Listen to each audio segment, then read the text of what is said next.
বিশ্বনবী কাঁদতে কাঁদতে মাথা তুলবেন, বলবেন আল্লাহ, দুনিয়াতে সব নবীরা স্পেশাল দোয়া করেছে, আমি করি নাই, এবার আমি আমার স্পেশাল দোয়াটা করতে চাই, আপনি কবুল করবেন কিনা বলেন।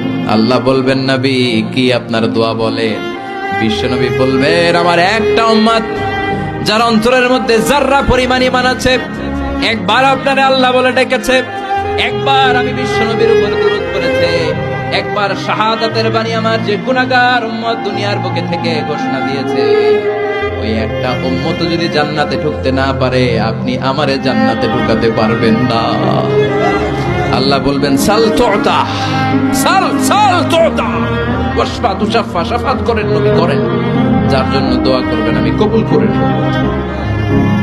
দুনিয়াতে বিশ্বনবী কম কষ্ট সহ্য করে নাই। 3 বছর শিয়াবে আবি তালেবে জেল খেটেছে। কয় বছর?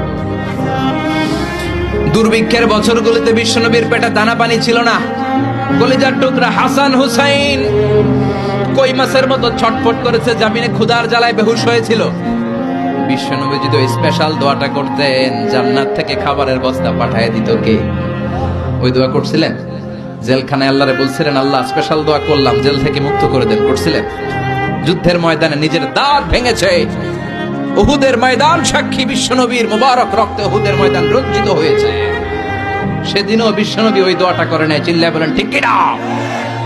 তায়েফের ময়দানে বিশ্বনবী কয়েকটা জায়গায়, 3 জায়গায় বেহুশ হলেন। বিশ্বনবীর মুবারক দেহ বেয়ে রক্ত ঝরলো। ওই কঠিন বিপদের দিনও বিশ্বনবী এই দোয়াটা করেছেন নাকি? কথা বলেন।